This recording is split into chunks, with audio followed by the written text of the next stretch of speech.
nothing that equaled ECW wrestling. It was the wildest thing going on at that particular moment in time. They started in a sports bar and grew into a national force. Changed the whole face of the industry. I mean, look at the industry before ECW started. They revolutionized the business. Changed it forever. After ECW, wrestling was never the same. People looked at every part of the business differently. 11 months ago, the pay-per-view distributor took on a product that everybody in this country said was too violent, was too sexual, was too risque for pay-per-view. There was a connection between the wrestlers and the audience that you don't get in the World Wrestling Federation or World Championship Wrestling. These fans felt like they were part of the show, and the wrestlers felt that the fans were part of what they did. There was no disconnect. But it wasn't over yet, was it? The revolution still had to be fought, didn't it? You were an ECW fan, you were fighting the cause, and, you're picking up the musket and charging with, it was crazy. Like, they really did brand it so strongly that you loved that company. And they said, no! We can't air the ECW pay-per-view! It's too violent! I don't know what goes through somebody's mind to go through a table or go through, or go with a lot of blood. I've bled many times. I've gotten many stitches. And there's times when I sat back and went, what am I doing? And I'm literally killing my body. But then there's the thrill of the crowd. I mean, the crowds are so passionate, especially the ECW crowd was so passionate. It was like the more you bled or the more tables you went through, the bigger a hero you were. It was so much violence. The audience was so drained. It's like guys were doing crazy stuff that would pop anybody at a normal wrestling show, and the crowd wasn't popping. And then at some point, humanity kicks in, reality kicks in, you start thinking, I don't know if this is really worth it. But they were at that point where they couldn't go back. So what did we do?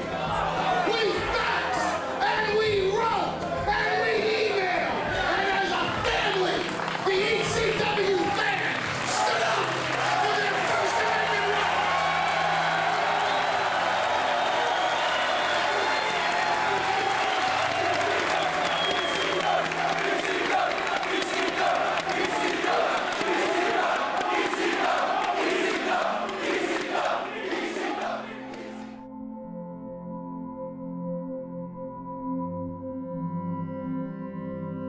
I think the timing now is right to do it. So why have it an ECW reunion show?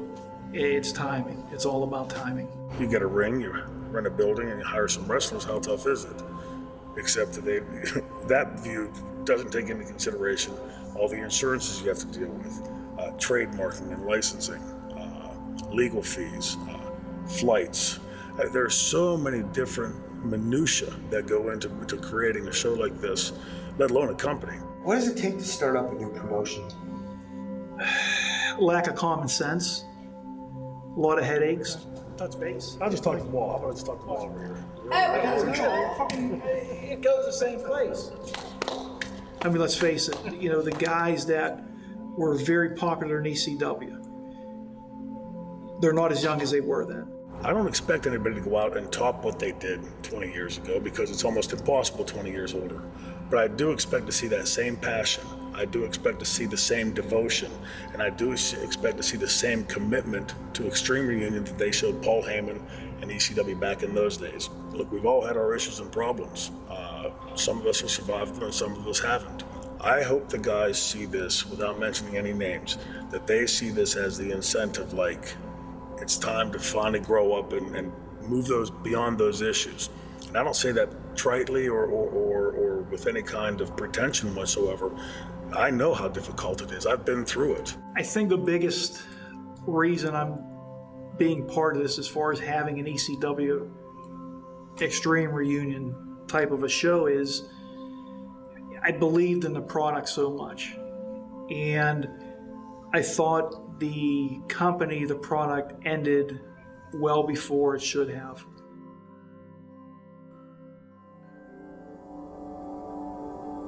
back in the early 90s. We started as Eastern Championship Wrestling because my thought process was I was only going to do it here, Jersey, and maybe Delaware. Well, that's the East. I wasn't going anywhere further than that. Well, the very earliest ECW was in a sports bar at 8th and Market, Mike Schmidt's sports bar at that time. And it's hard to believe, looking back at those cards, which I went to with regularity, that anything good ever came of that, because the wrestling was bad. I was in the first ever match in Eastern Championship Wrestling. I remember coming out, I don't remember much else. I remember I looked like crap and I wasn't very good. I had no body. I didn't work out. I didn't know what I was doing. I just wanted to be a wrestler. I remember specifically saying to Todd, I said, Todd, you're going to need a full-time booker in here. And next thing you know, he had Eddie Gilbert in. I mean, Eddie Gilbert tells a story. His last day of high school was Friday night. Saturday morning, he started wrestling for the local Memphis promotion. I mean, he knew what he wanted to do, and he did it. Eddie Gilbert had booked in a couple of places, and he was pretty creative. You know, he had some success to a degree. Alabama, I think he did very well. I think that was the hope when Todd Gordon brought him up, was that he could take all these guys who were just there and just your average run-of-the-mill Philadelphia indie guys. And I don't mean that as an insult to them, but they were just guys who wrestled on weekends and try and turn them into stars. Eddie Gilbert, who came from Memphis. You know, we're down there, everybody's running around with trash cans and hitting each other over the head with trash cans and that kind of pure six brawl. That's the kind of stuff I wanted to bring up here. You know, Eddie was having his drug issues by that time, unfortunately, so that probably didn't help. But Todd saw, you know, Eddie Gilbert, the master booker, let me bring him in. Eddie Gilbert brought Terry in at the very beginning to do color commentary for television. To me, it was just credibility to see him walk into the locker room. It made you feel like, you know, you were part of something that was major league. Our very first ever television show, first one ever aired. Terry was color commentator, and I came out at the end, and he stood there and he put his arm around me and he said, and I quote, "Well, this wasn't a very good TV show, but we'll get better." As they finally moved into Viking Hall, which became the ECW Arena, crowds were starting to pick up. They were starting to get TV locally. You walk in and you say, God, where are we? It's like a warehouse, and you see bingo signs hanging up. I thought it was a toilet. It is a toilet. It's a big empty warehouse. That's all it is. It's an empty warehouse with 2 bathrooms. Once it became filled with seats, then eventually when we got bleachers, the lights, and the sound, and the music, it wasn't a toilet anymore. It was the most exciting wrestling building I've ever been in my life. It was like something magical when they started at the ECW arena. I thought to myself, this is it. It's a dirty, run-down, dungy place, but you know what? That's what ECW was about. ECW was raw, you know, this is what you get. What made it famous was the audience.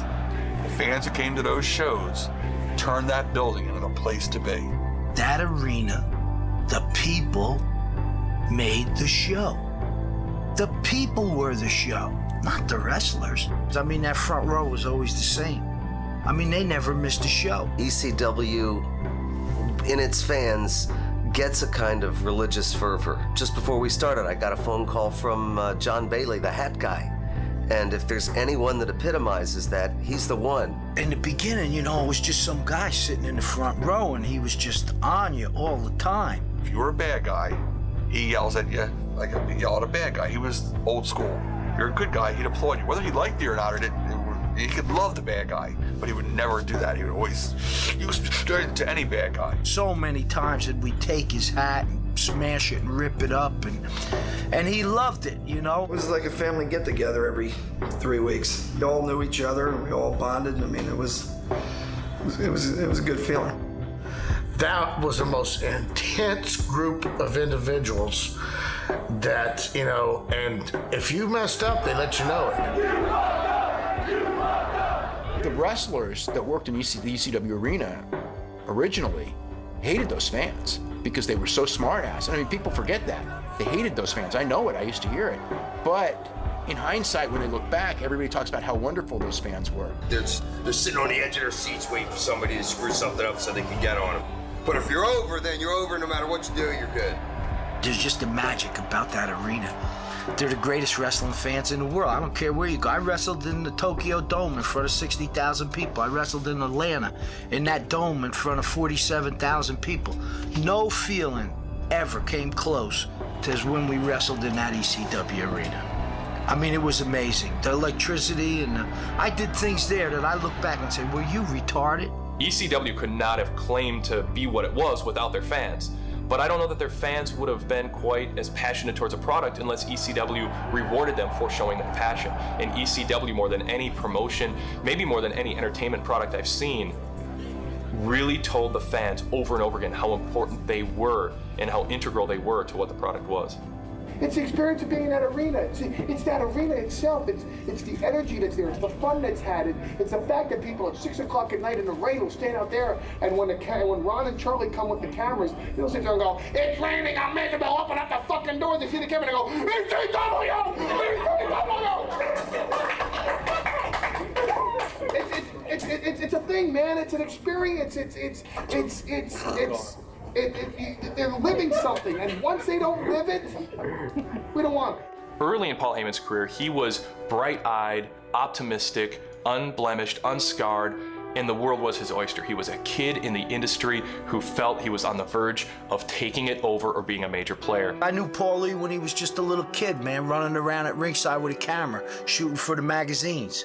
He's just some nice little kid that was always bugging everybody, you know? Paul is the most insane, multifaceted huckster, charlatan, spinmeister that has ever walked the face of the earth. If Paul tells you that it's sunny outside, you better get your damn umbrella before you leave the house. If he had been born in Ecuador, he would be president there. A hell of a charismatic individual. It's impossible not to like the guy. I don't care if he killed your mom. He could talk to you for 10 minutes and you'd like him. To be around him and his passion for wrestling was inspirational for a lot of people, and people from being around him 10 minutes knew he was going to turn into something very big in this industry one way or another. We met Paul when we were in Memphis in 1988. When Eddie got the booking job in Continental Wrestling, which is Alabama, I begged Eddie to bring Paul down as manager. These two became close friends, and Eddie was more Paul's mentor in some ways. Eddie Gilbert brought Paul in. First, he brought him in as talent. He was a manager. Eddie took all the top names we had, and we wasn't local, and made them all one group with him. And Paul was their manager. From the first night Paul was in, those two looked like they were best friends, like me and Todd are. You know what I mean? Like great friends. You know what I mean? They were from the same type of thing in the sense that they started as wrestling magazine photographers when they were young teenagers. Paul, when we got a little bit larger, started running the promos. He was in charge of doing, getting all the wrestlers together one by one and telling them what to say on their promo for television. Eddie did not succeed really in getting ECW above a certain low level. Eddie did a great job when he did the television and when we actually had a show, but Eddie didn't do much in between. And I think that was the very beginning of it. And then Eddie started spending weekends in Memphis or up in New York, spending less and less time in Philadelphia. He found out that Paul was getting ready to start some work with Jim Crockett. And I, at the time, was getting ready to join the NWA because I thought that could add something to our program of Eastern Championship Wrestling because they were a nationally known name.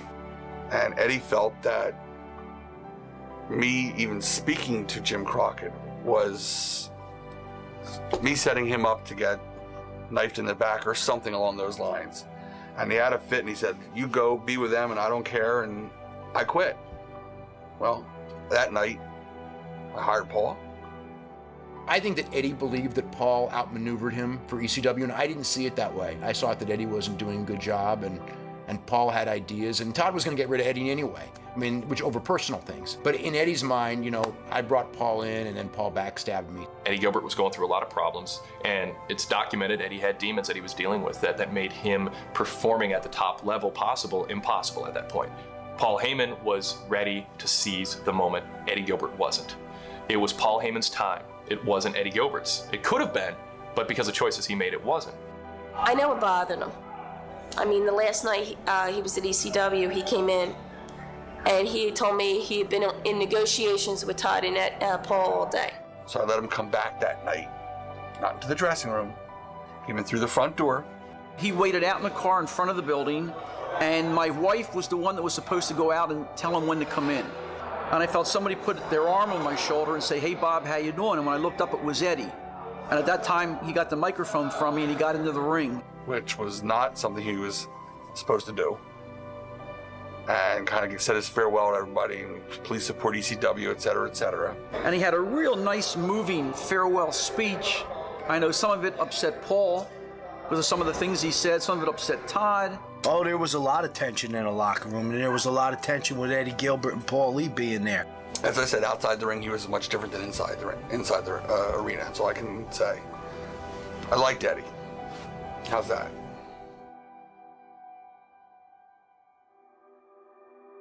It was a new company that needed to do something different to get anybody's attention. But what they did wasn't marketing. What they did, they felt in their heart. From Todd Gordon and Eddie Gilbert to Paul Heyman, they promoted wrestling that they wanted to see. At that point, wrestling was at a lull. The Hulk Hogan era, which had pretty much powered through the 1980s, had become very passé. There were a lot of scandals in WWF. WCW, which was the number 2 company, ran very haphazardly in a corporate environment. Ted Turner owned it. TBS owned it. Turner Broadcasting executives didn't know why it was there other than it was filling their ratings void. Wrestling had become a cartoon. Wrestling had become non-violent. And it was just plain boring. Eddie based the promotion really around Memphis and around him. Paul, giving him credit, took himself out of it and really put all the guys over. He had a passion for pro wrestling like, I don't know, anybody. Like, I'd hear the stories of him working, editing the TV show for 24, 36 hours straight. Paul Heyman likes to give the impression that he had no personal life and that he dedicated himself entirely to ECW, and he used that in part as a rallying cry for his wrestlers to give similar dedication for very little money. Paul Heyman always talked about how he didn't draw any salary, he made no money, this was all he did, he had no personal life, and I believe the vast majority of that is true. He had a vision of a more violent, more aggressive wrestling product that would appeal to teenagers and young adults. We knew where the future of wrestling was. We knew it was sex, violence, blood, tables. We knew the people loved that stuff. I was initially attracted to the hyper-violence because it felt so different, and it did feel that it was beyond some sort of edge. If the edge in normal wrestling was here, I mean, they were way over here. Paul Heyman was able to identify certain themes and perversions in wrestling that were really unexplored and bring those into the light in a way that it actually transformed the wrestling business. He had his finger on the pulse of the MTV generation at the time. The stuff he came up with was entertaining. 9 times out of 10, you couldn't see where he was going with things. You know, it was like, why do you go to a good movie? Because it entertains you, and you sit there and you go, I can't wait to see what kind of ride I get to go on, and that's what Paul did. I mean, Paul saw that culture, whatever that culture is, long before anybody got there. ECW was marketed as this revolution, as this kind of quasi-religious cult.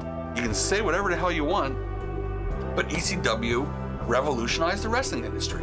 Whatever you use, if you can make the people feel like they're involved in the wrestling, you have a success. And that slogan right there says it all. Join the revolution. We're all one. We're all fighting for the same cause.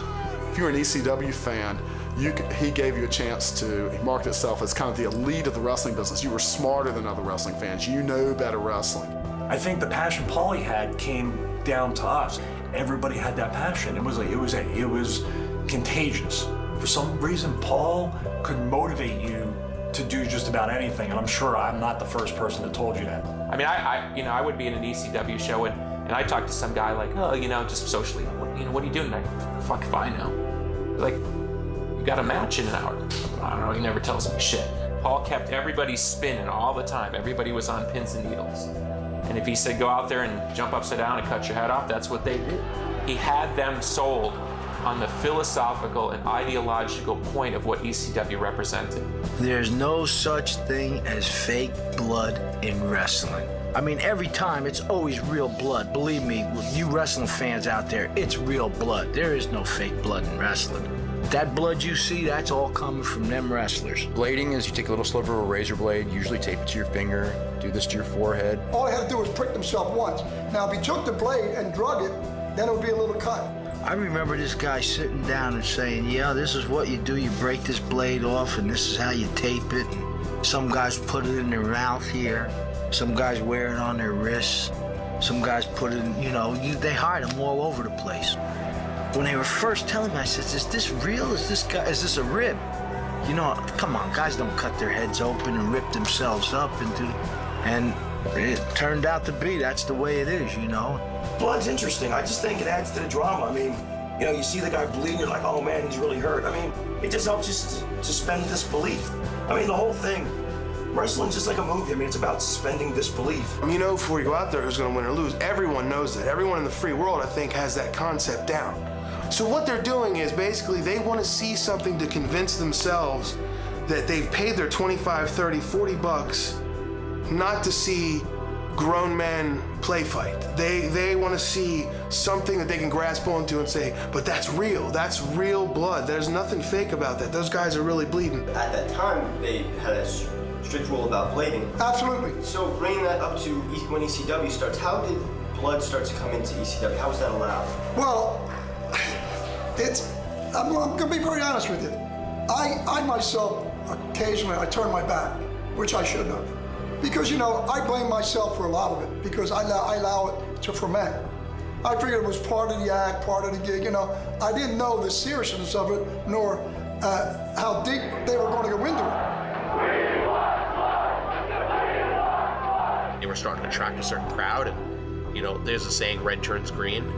People were coming looking strictly for blood and people to bust themselves up to get over. That's what I think made the fans more ravenous toward what ECW was, because they saw, you know, and the guys like myself and Balls, and in the earlier days, like the Pitbulls, Gangsters, New Jack, Spike, Ian, guys that would go out there day in and day out and give them that little something extra that no one else was willing to give them. And that was that blood and the violence and the bruises that you would see, because they thought, wow, these guys are really busting their fucking ass to give us something a little extra. I can remember one show where I was sitting in the first row and Dreamer was just a bloody mess, and he just was on the floor and he's like, anybody have a towel? And we had like napkins or something, so we hand him napkins and he wipes his face. And as he wipes it, he goes from red to pale pink, whatever. And he gets here, the blood's already all over here again. It was just gruesome. Tommy Dreamer's the heart and soul of this company. I'd say he's the guy that built this building and a lot of other buildings we went in. He was the pretty boy. And Philadelphia does not like the pretty boy. It's plain and simple.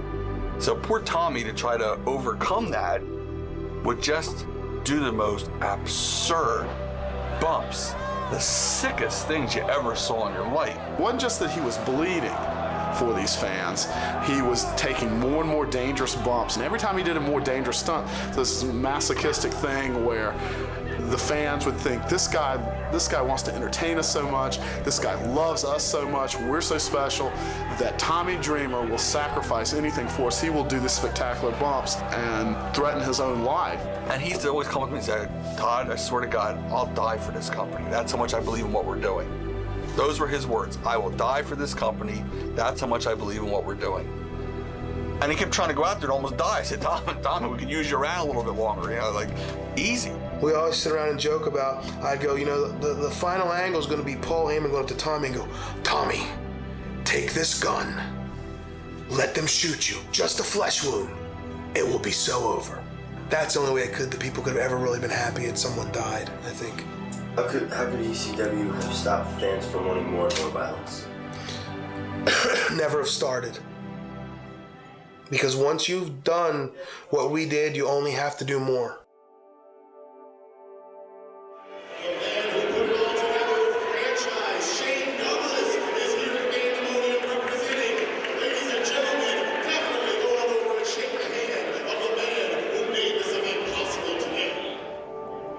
Anytime I have a chance to perform, anytime I have a chance to do whatever I love, which is one of the things is wrestling, I'm going to take that opportunity. I'm going to make the most out of it.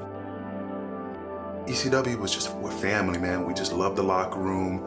And I just miss the guys, you know? I mean, I love the business. It's like a, you know, abusive relationship. And you make so many excuses for him. And, you know, and the business hasn't really given you much. It just keeps pounding you, but you always make excuses for it. But I just love being around the boys, man. It just brings back memories. It brings back fun. Just to catch up with, you know, the guys I really miss. And, you know, people I've, you know, bled and broke bones with and stuff like that.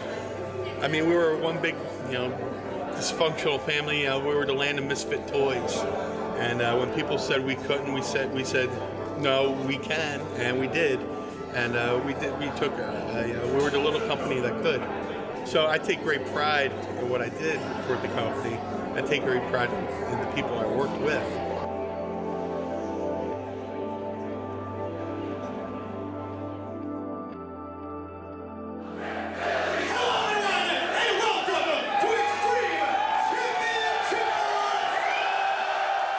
By 95, we were in Florida on the Sunshine Network. We were on in New York on MSG. We were on Sports Channel Chicago, Sports Channel New York. Word of mouth got out that ECW, there was this group in Philadelphia. It was doing all this crazy stuff, the chairs, the tables. And we sold hundreds and hundreds of videotapes around the country to our little show. And we looked at each other like, have we tapped into something here we didn't even realize? They'd heard of it. They heard it's like a legend. And since we were only on syndication, people would want to get all our tapes who never saw our TV because they'd want to see it. It was like a cult following. It was sick. You had to pay to be on TV. It wasn't free. Florida, Sunshine was like $2,000-3,000 a week. New York was $2,000-3,000 a week. We had some bills. And those tapes kept us alive in those early years. As the internet started evolving from BBS services to Usenet groups and things like that, there were a lot of people writing about it on Rexport Pro Wrestling and on the Prodigy Wrestling area and on the AOL Grandstand area, which were it was like the kind of like the triangle of the three big wrestling discussion groups at the time. I put together, I said, hey Todd, why don't we do a convention? We'll bring these people in, maybe give them a Q&A section, something like that. We all could see the value of the internet and where it was going to go and what it was going to lead to, and a tremendous marketing tool that it could be for marketing tapes, selling merchandise, getting the word out about the company. And when we did the first convention, all these people came in from around the country. The company just opened their eyes to what the potential was with the internet. Welcome to the parking lot of the ECW Arena, surrounded by fucking mutants. It was kind of like a cult following, that first early bunch. I mean, we didn't have TV in a lot of places and everything, but we could go to that town and put and fill that damn building up. What we just had at that time, it was a special time, special people, special person like Paulie directing everything, special fans. Everything just seemed to be serendipitous all at once. We were riding a wave. We were having a good time in ECW. We thought it was the greatest thing, man. Most of them never would have been stars in pro wrestling if it wasn't for ECW and Paul, because whatever they had, the major promotions would have never discovered. Real violent guys. First of all, they don't want us to begin with. We have no place to go. This is it. This is our home. This is where we feel comfortable. Me and Johnny, there's no other federation in probably a major federation like WCW or WWF that will accept us and let us do what we're able to do. How crazy was the Travelodge and the Holiday Inn after shows?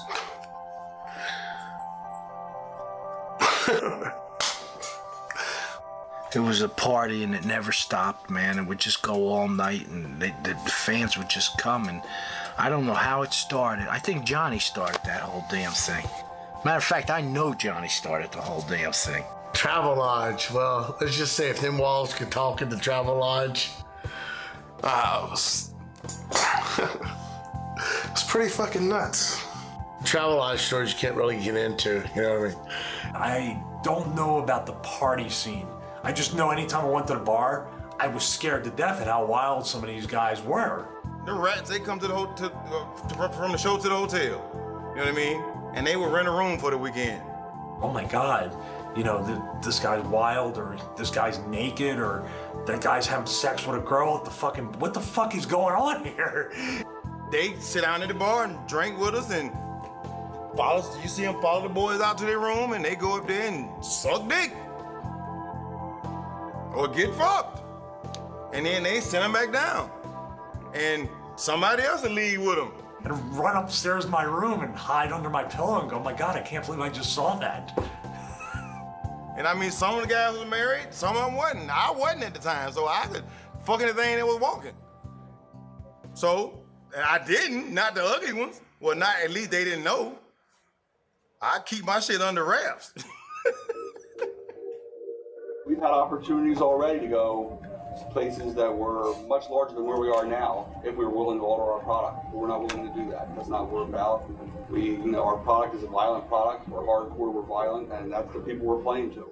I've been wrestled about 9. I've had about 10 concussions in the last year and a half. Broken ribs, broken bones in my hand, herniated discs, all that shit. I had a broken neck. All those chair shots I ever took, I had a broken neck. Beat that one, guys, all right? These guys played hurt. Real hurt. Real hurt. Shane Douglas has elbow surgery, won't take a day off. And bitches at me for making him sit on the sidelines for one day that he's not even advertised because I knew he was going in for elbow surgery.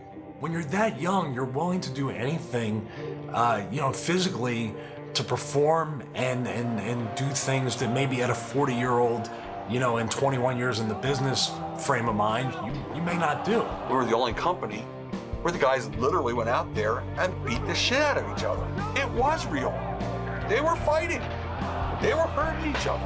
ECW did things that just went overboard, and there were wrestlers without a lot of talent in key areas where if you want to make money in wrestling, you need that talent, and they try to make up for it through gore, through blood, through cutting themselves, through taking incredible numbers of chair shots to the head that was just so unhealthy and ridiculous. I don't want to get hit by a chair. No, I never. But I mean, I will. I have. Nobody ever says, "Oh, really? I can't wait to get hit with a chair today." I mean, I want to go out there and wrestle and entertain people with wrestling, but sometimes that's what it calls for. What the heck are we doing so bad? Hit the guy overhead with a chair. There's so much more in this world that's an atrocity. There's so much more violent, so much more vulgar than what we're doing as a form of entertainment. Open your eyes and look at the real world. You know what I mean? Don't tell us that, you guys are too extreme, you're too violent. You know what I mean? Look at the rest of the damn world. Throughout history, we've been brutal people. You know what I mean? By going so far, were they more destructive? Yes, they were, because they had to be to overcome all of the limitations that they had, and also a lot of the guys, did it to overcome the fact that in some ways they weren't as talented as the other guys, so they could get by on doing this stuff, this really crazy stuff. I don't think they could have survived in the business without doing some of those type moves. I don't think Sandman or the Rotten so-called brothers were strong enough in the ring to get by doing anything else. Some people tell you Axel Rotten was a good wrestler and whatever, but look at his look. What are you going to do with a guy like that? He just didn't have the look to make it in the World Wrestling Federation or the WCW. So for him, the only way to survive was to be a stunt wrestler. And certainly, Heyman encouraged it and pushed him along the way.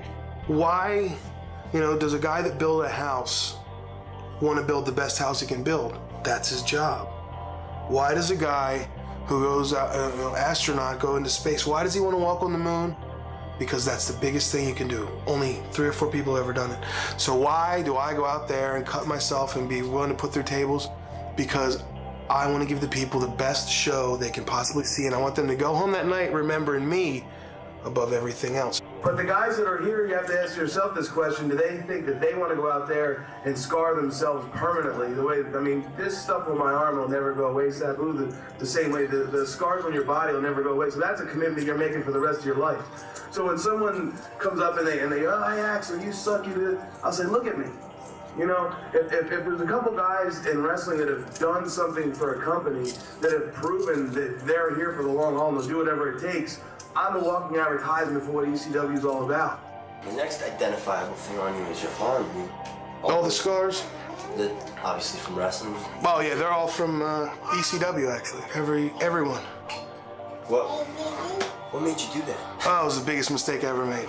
I remember the first night it happened. Me and him were wrestling each other, barbed wire baseball bat match, and Paulie's like, you got to go out there and give these people something crazy. You got to do. So he and I both went out there and busted our ass, killed ourselves, and in the end, no appreciation, no here's extra money for you, here's a handshake, nothing like that. It was a big mistake. But then we got kind of pigeonholed into where we had to do it because that's what everyone expected. You do one thing, now you got to do something bigger to top it, something bigger to top that. And basically that's where all that came from. Just tons of mistakes and stupidity. As far as the wrestlers, they're on their own. They're independent contractors. They can't get insurance. Nobody wants to touch them. In wrestling, you either save your money or be in trouble? I don't have any health insurance. Like, if I get really seriously hurt here, they'll cover it, you know what I mean? But like a broken nose, you know, they're not liable for that. But still, if you want to get this straightened out, it's $1,000. I still owe $1,000 from the last time I got my nose broken 2 years ago, and that didn't get fixed. You look back now and you see Ian and Axel hit each other with chairs, and you see some of the chair shots Pitbull 2 took to the head, and Michael Awesome and Masato Tanaka. Balls Mahoney. Balls is like, I would shudder at the shots Balls would give people. And you look back and you go, oh my God, how many of these guys are dead now? We're wrestlers that go out there and put on a show for people, and we're not, you know, these sadistic animals that just want to chew on raw flesh and wrap each other in barbed wire and fall over the place. Yeah, I did all that high-flying Mexican dives and flips and all that stuff long before the Mexicans, long before everybody else, and never made a penny doing it. I made my money bleeding and getting hit with chairs and breaking tables and getting slammed with frying pans and irons and broilers and every other damn thing, including the kitchen sink. So that's how I made my money, so that's what I'm sticking to. There were barbed wire matches and there were bloodbaths, but it was more about going and pushing the envelope as far as they could in many different ways. Blood being, blood and violence certainly being one of them, and weapons certainly being one of them, and breaking tables and all that, but also pushing the limits of flying, pushing the limits of technical wrestling as much as those fans would accept and everything like that. So I think sometimes that ECW got unfairly maligned with this, it's all about, nothing but, blood and no talent and everything like that. And they were like, you gotta be strong for the sake of the business. You gotta get it over. You gotta get the company over. They were so desperate to get that company over, they would have jumped through fire. Some of them did. Some of them did. I saw it in my own eyes. They went through fire. Eric Bischoff was the head of World Championship Wrestling, and Paul Heyman was the head of ECW.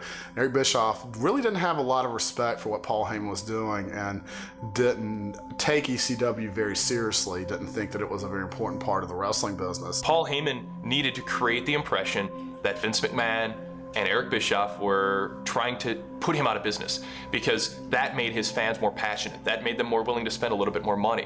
When the Monday Night Wars started, things became competitive again between WCW and the WWF. Oh, I heard a quote from Eric one time, not directly, but it was going around that he said he was going to put Paul Heyman out of business and piss on the grave of ECW. So Paulie and Eric, I just think, just never got along, and I think Eric just wanted him out of business, just didn't like Paul. Paul Heyman marketed ECW as the us against them promotion, and so he was more than willing to pick a fight with Eric Bischoff. But the Monday Night Wars made WCW powerful, and Vince had to keep up. And these two companies, it's a nuclear war for talent. I mean, they have all these hours to fill, and they wanted everybody and everything. He took Dean Malenko, he took Eddie Guerrero, he took Chris Jericho, he took Rey Mysterio Jr., he took Psychosis, he took Conan. He constantly rated our talent, and then he did nothing with them. Ted Petty was around 10, 12 years. No one ever wanted to hire him. Dean Malenko was around for decades. No one wanted to hire him. All of a sudden, they're on ECW TV. Within 3 years, they all got six-figure jobs from WCW. That was hard, because the honest truth is, I don't know if it's better to be a big fish in a small pond, or it's better to be a small fish in a big pond. We chose to go to WCW because of course, the money, because it's business. But financially, it was a fantastic move for both of us. I mean, for the first time, we were making a lot of money wrestling. I mean, a lot of money. People have a limited career. You only have maybe 10 years to make money in this business, and you have to live the rest of your life and support your family for the rest of your life on that money. So if you have to take that money and it's there, you'd be an idiot to turn it down. And they had more money than Paul, and they could outspend Paul, a guy who was making, $50,000 in ECW. All of a sudden, he may be loyal to the cause, and those fans may go, don't go to those big companies. But I mean, when they wave $225,000 a year at you, what are you gonna do? Fuck him, let him go. If he's not happy, if they're not happy, go. So I don't fear talent raids, because I have enough confidence in who we have that they'll stay.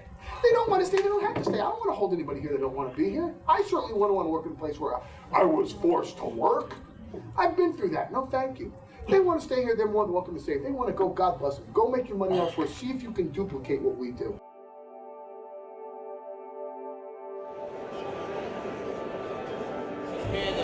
I just kind of I want the world to see my action figure. I'm kind of proud of it.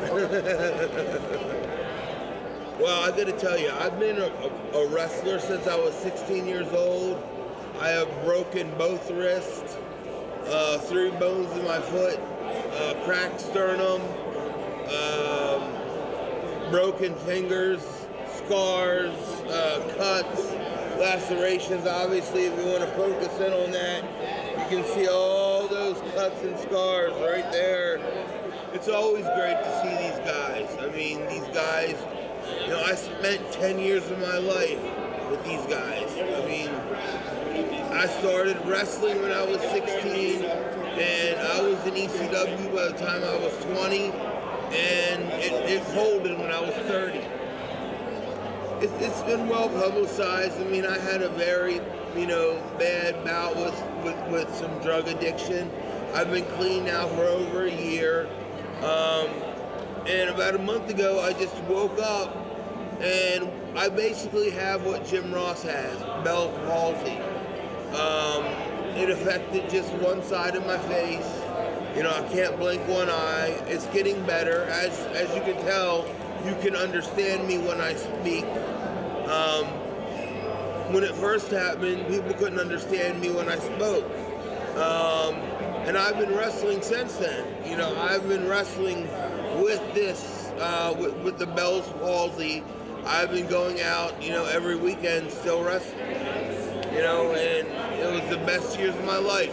It was living like a rock star.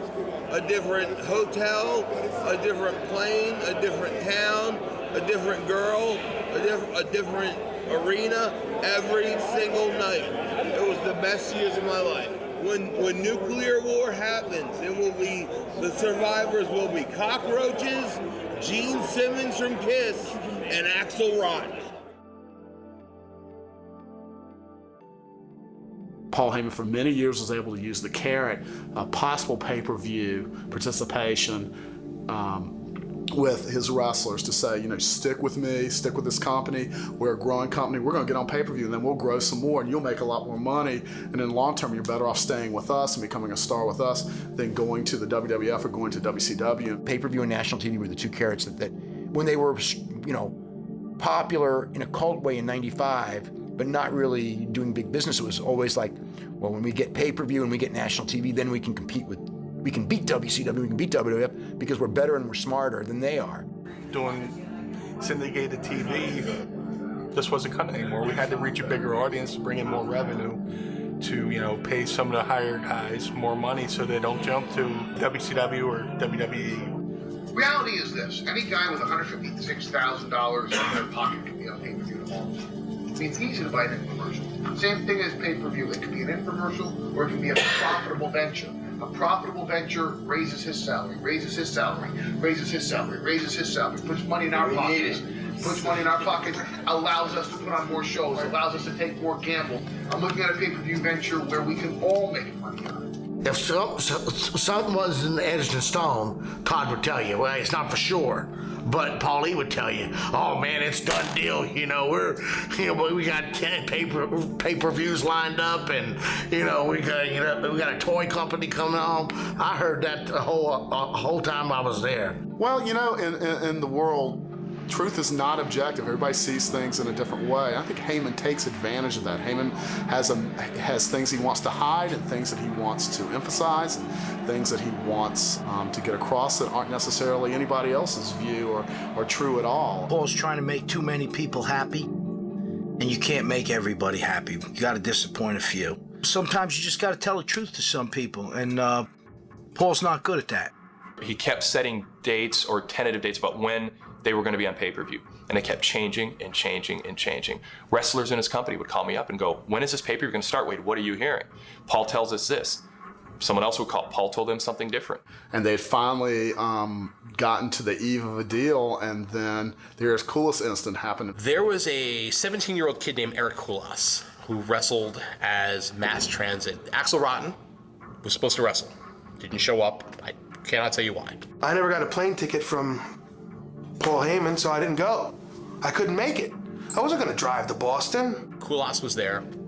He had shown up, I think, with a couple of midgets. Like, you can't make this story up. Guy shows up just like a bus driver with a couple of midgets and asked to wrestle. He came in with one of the midgets, and the midget was sitting there, I forget which one it was, but he was sitting there and saying, I can vouch for the kid, I can vouch for the kid. He told Paul Heyman he was 19 years old, had been in the business for 2.5 years, had been trained by Kowalski, and Paul took him at his word. Somebody who was supposed to be trained, he didn't come off like somebody who would have respect for the business. Like he plopped down the Taz and started lighting up a cigarette in the locker room, and Taz is the biggest health freak. So they say, well, we basically need someone to get killed by the gangsters. So they put him in there with New Jack. And I was gonna take care of him at first until he went out and came back and said, Jack, look, I know we're gonna put y'all over, but I wanna do some stuff to you too to make me look good. So now I'm thinking somebody done put him up to do it. So I'm looking around like, okay, who's behind this shit? And nobody's like even paying us any fucking attention.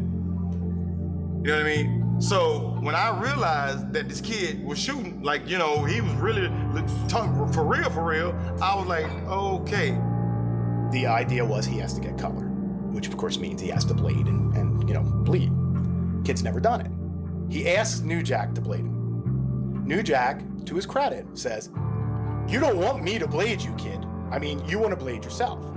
He asked to be cut by New Jack, which, if you're gonna have somebody cut you, that's the Da Vinci. He told me to cut it. The kid, like, I want to bleed, I want to get color, but I don't know how to do it. He said, so will you do it? And everybody in the locker room was like, oh shit, I don't think that's a good idea. I don't care how afraid I would be to do it. I'd be more afraid to let New Jack do it. And not for any other reason other than when New Jack got going, it was just, he was like, boom, and he was selling it. So it's like, he's not gonna politely slice and dice somebody, And if you watch the tape, he did try a few times. When I got in the ring, I stuck him a couple times, and he wasn't bleeding. So I cut the shit out of him. Now, anybody that's talking about he didn't know he was gonna get cut, okay, if I done poked you in your head 5 or 6 times, and you sitting there letting me do it, come on. When he cut him, that blood is like literally like a faucet. Like you turn on your tap and you let the water run. It was like just a cool run of that. It was pretty bad. I remember taping it and shaking as I was taping it because it was pretty brutal. Puddles of blood. Yep. It's crazy. On the tape, you hear the father screaming, he's only 17, he's only 17. And it's like, I can't even imagine what anybody in the ring was thinking at that point. New Jack came back through the curtain. I distinctly remember Pitbull Anthony. But dude, come on. Did you have to do that? New Jack's like, what? What? Because, to New Jack, the kid asked him to cut him. Eric Koulos' dad ran through the curtain, and somebody had to physically grab him and drag him back out of the locker room. And, it was some heavy shit. The incident was horrible. I remember when I watched it, it made me hate professional wrestling. That's how horrible it was. Even if they thought he was 18 years old, 17, 18 doesn't make a difference. Just to sit there and slice someone's forehead open like that is disgusting. There's a limit to how far things should go, and that was way, way over the limit. It's a shame. I kind of feel bad for the kid, but it's like jumping into a bear's cage. And then when I got him real good and he screamed like a little bitch, then all of a sudden, I just killed him. And then he come in the back like, hey, how'd I do? Did I get a job? When this whole thing went down and they came back and said, that they took advantage of my son, he had no idea what he was getting into. Bullshit. I sat there and, what happened to the kid was horrible. He had some responsibility, a large responsibility in that. I'm not defending ECW, I'm defending Paul, but I sat at the table and heard this kid tell Paul those things. And I had to go to trial what they offered me 5 fucking years because of something that somebody asked me to do to him. He perhaps could have won his lawsuit, but one of the things that I guess benefited ECW and Paul and everyone is that this guy, the victim, turned out, he couldn't keep his own story straight and said things that he shouldn't have and made himself look bad and his own credibility look so bad. And when you're a victim, you got to keep your credibility intact, or the judge is going to throw it out. Especially when it's wrestling, where you don't know real from not real, and it's hard. But I mean, he was a victim, and it was a really horrible deal. I would consider that in my mind the low point of ECW that night. But I got found not guilty. And just like I said that day, when the lady, the news reporter, came up to me with a camera, she said, "So, Mr. Young, now you've been found not guilty, what are you gonna do?" I'm like, "Bitch, I'm going to Disney World." And I turned around and walked down the street laughing. Rob Feinstein taped it, and, you know, not for nothing, but I mean, he put it for sale on his website. One of the pay-per-view companies had already decided not to carry ECW, even before they found out about this Eric Koulis tape. The second pay-per-view company put its plans on hold to carry ECW based on the fact that Paul Heyman had not disclosed to them that there were news stories out of a 17-year-old getting his forehead sliced open on one of their shows. When that came out, it was like, oh, it's like, what have these guys been fighting for? You know, it's like, what are we in this war for? Like, everybody wanted to see this company do well. And I think for wrestlers that work there, that was like the golden carrot. Why am I taking all these bumps? Why am I killing myself? I'm not making a lot of money, but we're gonna get on pay-per-view. And with pay-per-view, we're gonna make money. You guys can buy houses and this and that. And Paul would lather these guys up and get them going. Everyone looked at it like, at least from my perspective, like, this is the beginning of the end of ECW.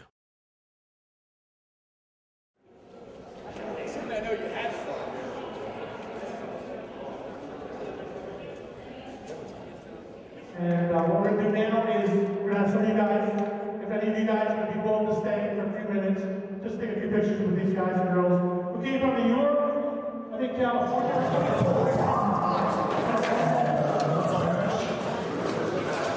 Hello, this is Shane Douglas. How are you? What's going on there? Big hand for CW's Anderson Shirt. Does he have a pulse? We'll be right there. We'll be right there. Unless it's a medical condition, he's fired. If this is drugs, is there anybody with medical background? Medical. Like I said, anybody with medical background.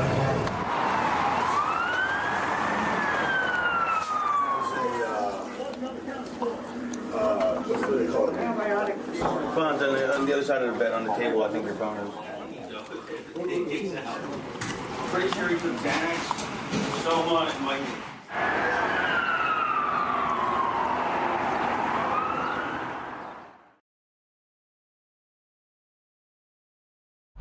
Pay-per-view was canceled, so we petitioned the two major pay-per-view carriers, which at that time were Request, Television, and Viewer's Choice.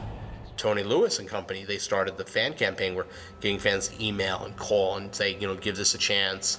And literally, he's one of the unsung heroes of that company. Thankfully for guys from the internet like Strictly ECW, Tony Lewis, Mike Johnson, all them, they rallied together and they found out whoever the head of the pay-per-view company was and hammered them and got us back on pay-per-view. Request Television said, oh, we'll give it a shot. And Barely Legal was made available to half of the country that had pay-per-view access. First CCW pay-per-view, Barely Legal, seemed like one of those golden rings that was almost kind of unattainable. The romantic thought about it was that if it didn't succeed, neither would ECW. People were big time nervous, from Paul to Todd to Bob Artiste to anybody involved in the company. It was an extremely exciting night. It really meant a lot. And it meant a lot that we did it at the arena, which really wasn't a pay-per-view building, but we felt like we owed it to that crowd. When we drove up to the street, the first thing you saw was all the production trucks and all the cables coming into the building. And I think at that point you realize, whoa, this is really something special. The ECW arena is not built for the kind of power it takes, or the satellite and stuff for a pay-per-view. And we had to bring in so much equipment and trucks just to get power enough to make this pay-per-view work. Then we walked in, the building had been painted. There was all kinds of new lighting. The building was clean. I mean, the floor was spotless. I couldn't get over that. I remember everybody in the building walking around like they got a pole stuck up their ass, just watching everybody watch around, and everybody was so damn nervous. I'm sitting there on the edge of the ring apron that day, across from Terry Funk and the Sandman talking a match over, and Terry saw my eyes and he was just like, "What's wrong, Steve?" And I go, I don't know what the hell I'm doing here. I'm just a 23, 24-year-old kid and I'm in this spot. Tommy's not working a pay-per-view, and Tommy's given so much more than I have, and happy to just commentate that night. And it was just like, people were genuinely happy for me. I was genuinely scared to death. To be involved with the semi-main event, managing Stevie that night, Terry Funk across the ring, Raven across the ring. Raven's, great mind. Stevie's such a talent. And then you got me, Stevie, and Nova. I mean, we're like pinching ourselves, Yeah, I was jacked, man. I was pumped. I had enough electricity in me to light up New York City on a New Year's Eve.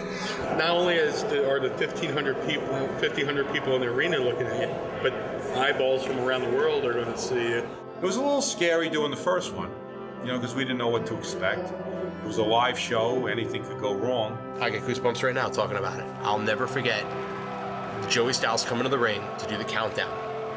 And, all right, you guys ready? Everybody ready? Mic goes out. And it's like 10 seconds before they go on the air. They got no mic. They got no audio. And the crowd, on their own, no prodding, from Joey, from Paul Heyman, from anybody, all starts jumping up and chanting ECW. Because the crowd realizes, oh shit, they're going on live TV and something's wrong. We better save this. Fans did that on their own. And literally, like 3 seconds left, they ran the other mic down, tossed it to Joey. Joey caught it, the other mic got out of the ring, and hey, everybody, welcome. And it was like, that was the story of ECW. The fans didn't want it to fail, and the wrestlers didn't want it to fail. And it was like this perfect sandwich of all these elements that people loved. And it shouldn't have worked. Shouldn't have worked. That company was so haphazard with no budget whatsoever. It shouldn't have worked, but it did because people loved it. Before you go through the curtain, you got this anxiety, you got this range of emotion. Anthony was so nervous, he literally began sweating, not bullets, sweating buckets. He was so nervous. And Francine kept heaving, like she was going to throw up. They were so nervous. And I kept trying to calm them down. But once you go through the curtain, it turns on like that, and you become the character. Time was running out. We were running a little long, and we were about 10 minutes away from going off the air and maybe anybody not seeing the end of this pay-per-view, so people were freaking out in the back. Our main event lasted 2 minutes, 3 minutes, because we ran out of time. And if you look at the end of the Barely Legal, you'll see that I'm running out of the dressing room, last 60 seconds of the tape, and I'm running around the ring like a jackrabbit going, go home, go home, go home. We're going off the air in 30 seconds, we're going off the air in 20 minutes, because the match hadn't ended yet. As soon as the pay-per-view went off the air, everybody just let out a collective. ECW is completely off the air, and it's like Mardi Gras and New Year's Eve all at once. Everybody's jumping up and down. Fans are hugging each other. Fans that don't even like each other are high-fiving. And it's like, holy crap, they did it. 15 seconds after we went off the air, everything blew. That's why when we came out to the ring after the show, there was no mic. No microphone. It's 12 o'clock something at night. Paul Heyman comes out and everyone's going nuts and clapping. Everyone shuts up. And he's talking to people like I'm talking to you. He just gave this speech and you could just feel. You could feel the love. Feel the love in the building. No microphone. We couldn't get the tape rolling. And we wanted to tape that after the show because the audience staying in the building after the show was, to me, the most emotional moment that I've had in this business ever, and probably ever will. That moment was still my favorite ECW moment of all time. No one will ever see it except for the people that were there in that building. I think it's one of the reasons why I like it so much. That moment was unfucking believable. What was the best wrestling event I ever went to was that pay-per-view. And it wasn't just because it was a great show. It was because I got to see all these people that I've known for years work so hard to have it all culminate. After the pay-per-view hit, basically the company became more mainstream, and it wasn't looked at as a small promotion that was just about violence. Once at pay-per-view, people basically caught on that this was going to be the next large company or the third company on the block. The Elks Lodge, Queen, that was my favorite building of all time to work in. That area right there, my favorite ever. And you don't know until you were there and experienced. If you were there and saw an ECW show there live, it was like nothing else. How come I don't get out of the Elks Lodge and go to a bigger building in Queens, which are available? Again, it has now a home atmosphere. And man, sometimes you take that and you run with it, even though you can make a few more bucks down the road, or a bigger or nicer building with nicer bathrooms, a nicer washroom down the road. But to me, if you find a home, don't abandon it, because you can't duplicate that atmosphere.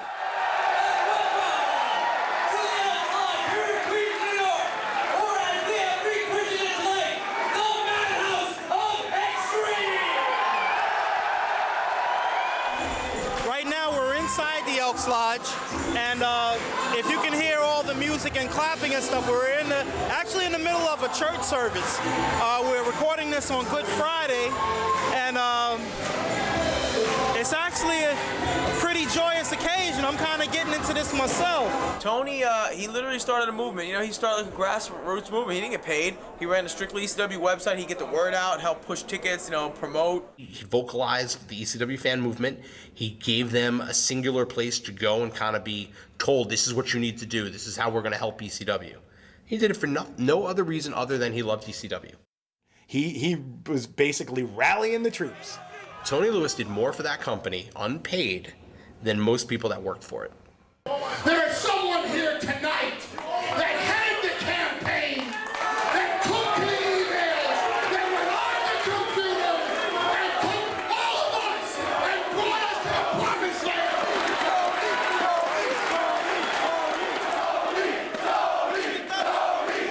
ECW pretty much broke the fire code every time they came in, but it's not here anymore.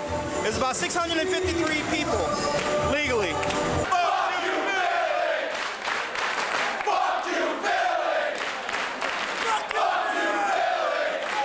Boy, they thought, do you think the people in Philly are tough? The people in New York are a different breed.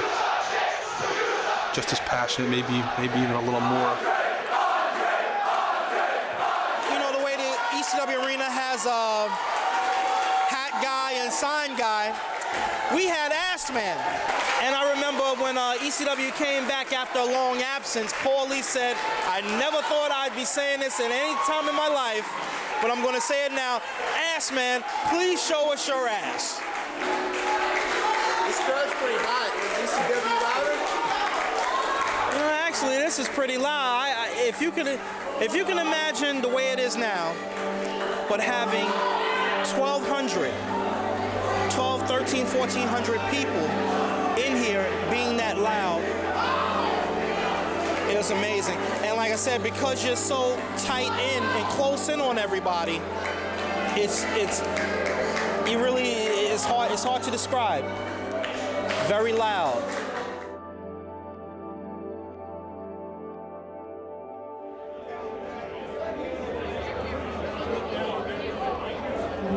What brought you back? I've been out of the loop since the company folded, and I've tried to go to other shows, and it just didn't feel the same. And honestly, I just came along for the ride. Free bus ride down with my friend Mike Johnson, and just a day out in New York City. And when I walked into the door, and I see Trish, who took tickets, and she just gave me the warmest hug. And right at that point I said, I'm glad I'm here. Just glad I'm here. What are you looking forward to?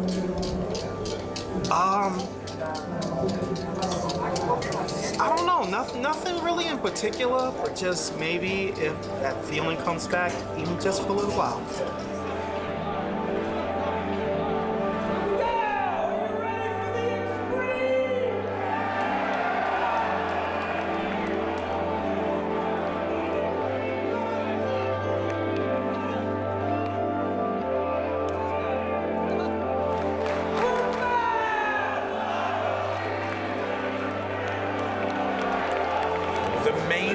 Sacrifice, I think, that anybody familiar with my personal life coming into ECW was leaving Cornell, leaving an Ivy League university 3 years in, and 1 year short of getting a degree, to be full-time on the road.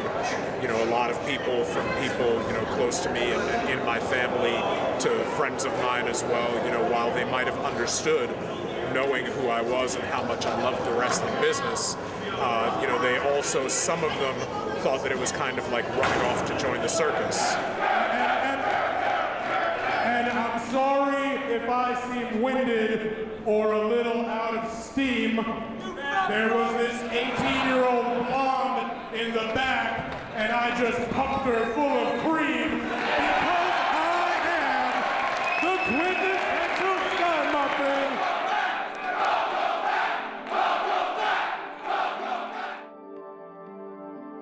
Well, we had our moments. Some shows were more intense than other shows, especially when like the Dudleys were around. Going into the crowd, taunting the audience against them, and that type of thing. Things every once in a while got out of hand. There were some,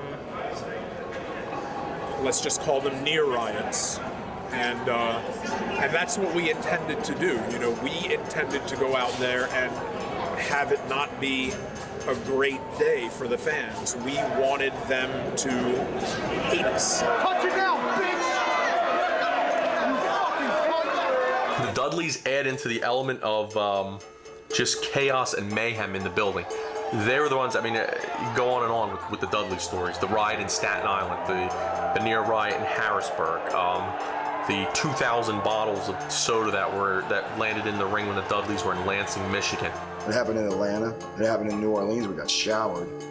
Columbia, South Carolina is one that I think of. An incident in Detroit where they practically almost started a riot with some people in the front row. When the Dudleys came out, it was just you didn't know what was going to happen.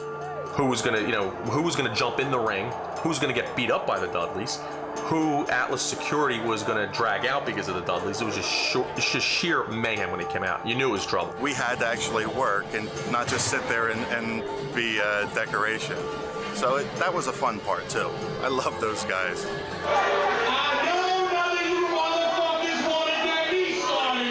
Bubba was known to get out of hand on the mic.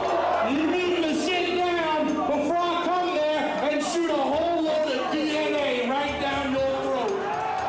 I thought it was ridiculous that Paul allowed Bubba Ray Dudley, who did the vast majority of the talking, to incite the fans like he did. If you got the guts, why don't you come on in here, boy? Talking about how this guy in the crowd's mother takes black dick, I think was the wording he used. Let's get serious. You want to take a fucking shot at me? Come on, take a fucking punch. Why not? Take a fucking punch.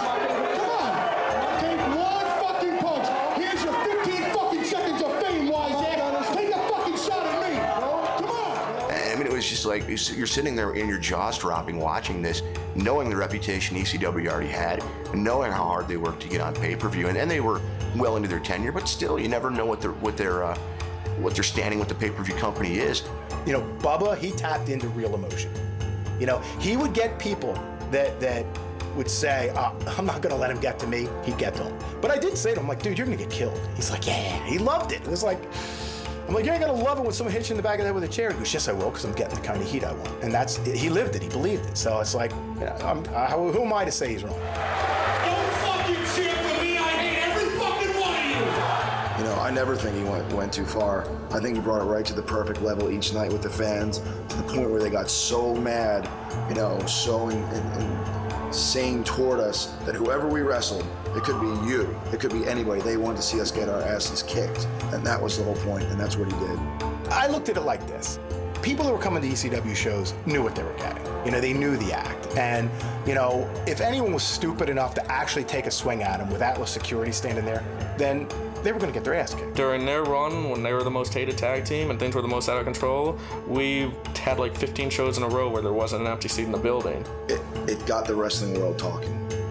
And that was one of the things. That was a buzz like there's never been a buzz before, the Dudleys. Fans started thinking and believing there are no rules, and we are here to get into fights, and we're here to take this adrenaline testosterone rush and act on it against each other rather than just watching it and letting our emotions and passion and energy out by watching other people beat each other up. Reality was blurred so bad that people thought, you're fighting through the crowd, let me get involved too.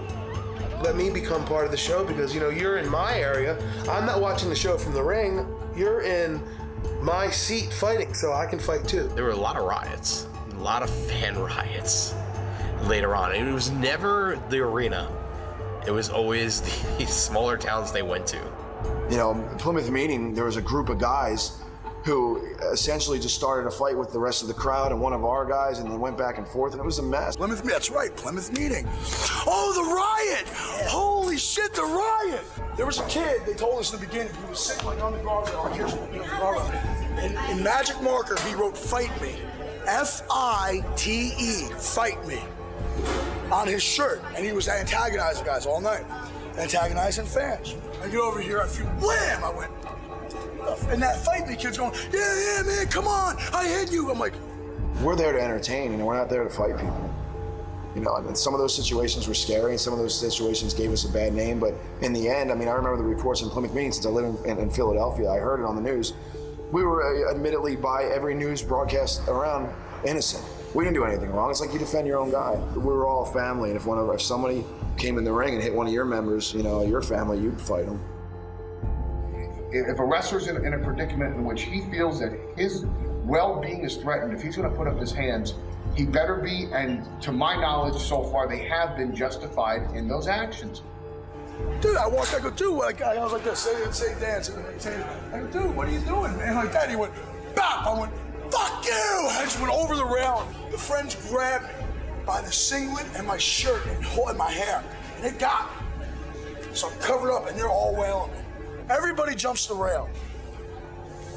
Dick and Bubba just, like, Bubba's like, we're just walking to people, just part. And they're going through other fans to get to these guys. I mean, it's all on now. So I saw they got the kid, and he's getting ran outside. I said, and I ran, right? I just ran to the back. So like, all right, Balls is good. And Paul's going, Balls. I said, fuck you. And I grabbed the hockey stick, and I ran around the front. So I see the guy. I'm like, let's hold him. He just went like this. He hung him out, and I came in, boom, and just ran all the way back. I didn't get in trouble for it. The call was, there's a riot at the National Guard Armory on Mischief Night. National Guard, cops, state troopers, fucking SWAT team. Whoa. I forgot all about that until you mentioned that. Oh, yeah, the riot. My God, that was the first one I started, man. I'm sure at ECW there was concern about it, and I know in the wrestling media there was a concern about it. When you raise people's emotions with violence, you've got to have a balance, and if you don't have that balance, and even if you do have that balance, all it takes is one or two people who are kind of messed up, who are wackos to cause an incident. You can't be a successful national promotion and do the things that ECW wanted to get away with, and they struggled with that all the time. They always struggled with, do we compromise who we are and what we want to be in order to earn more money and stay in business? And it was a hard choice, and they made some bad choices along the way. You know, in Japan, they did the explosions before me, and they blew fire people. They never did a flaming table bomb. That was me. I can actually say I innovated that. You know, that was me. You know, me and the Dudleys. Bubba actually came up and goes, Balls, you put the decks on the table. I'm like, it's like, how about we light it on fire? And I'm like, yeah, but you gotta like make it big. You know, he goes, well, a little bit. I go, no, you gotta make it big. Because if it's small, it's not gonna look good. You gotta wait, light it, and then do it. You know, look great. You know, then we were doing it every night. He's like, you don't have to do it tonight. I'm like, yeah. Like, there's 500 people, yeah, flaming table. I mean, I was nuts. I was like, yeah, flaming table. But you're burned. I don't care. I'll wrap it up, flaming table. I went nuts, you know. It was something new. It was great. The people were going, People who have a tendency to be willing to take great risks took them for Paul Heyman and went so far that at times Paul Heyman should have told them, no, that's too much. You're doing long-term brain damage by taking these chair shots. You're risking any number of diseases by rolling around on a mat with a ton of blood on it from other wrestlers. When they start doing this stuff from the balconies, diving down, when they start setting up 10 tables, diving off platforms into the tables, I mean, you know, it looks nice, but what they didn't realize, it was very dangerous. What made me start diving was Paulie was pissed at me for one of the many times. All right? So we was doing jobs every night. Okay? For those of you that don't know what that means we had to lose. And I got to a point where I was just like, you know, fuck that. You know, I said, Mustafa, don't worry about it. I said, we'll lay down for it. I said, but I'm gonna start doing something that they ain't gonna even remember what the finish was, who won, who lost. And that's what made me start diving. And the first time I dove was on Devon, and we laid down for them. But didn't nobody remember that. They remember me running off the crow's nest and diving on top of Devon. That's all they remember. I'm out there busting my ass for their money. That's why I do the things that I've done. Not because I am, some sadistic freak that wants to bleed every time I wrestle, because actually I don't. I could care less about that. Or wants to be lit on fire. I don't. That really hurts. I do it because I want the people to go home saying, this guy kicks ass and really fucking went out there and gave us something extra. That's, to me, the reason why that was done, because I wanted to give them something they hadn't seen, something different. But I was doing it to keep us above water. And then once he saw I was getting over, then he started asking me, can you dive? I said, can you pay me more money? So we negotiated. When it no longer was a want but a need, then I felt like I had the upper hand. Bro, I've been doing this, I'm 25, I've been doing this for more than half my life. I'm gonna die in the fucking ring. I'd be happy. So every time you buy a ticket, know that might be the night. You see me die, man. You might see me die one night. And Paul Heyman let things get out of control. I think Paul Heyman, one, got off on that chaos, and two, I think in the last few years he felt he needed it because ECW didn't have any other niche other than the reputation that we're outlaws, there are no rules, and anything can happen. They wound up being able to sell out small halls. They never got to the point where they were able to sell out mid-sized halls, let alone big halls. They probably were a little bit late starting on pay-per-view because by the time they got on in '97, the two big companies were both starting to turn around. I mean, WWF hadn't turned it around, but '97 was really that year where they really started the turnaround.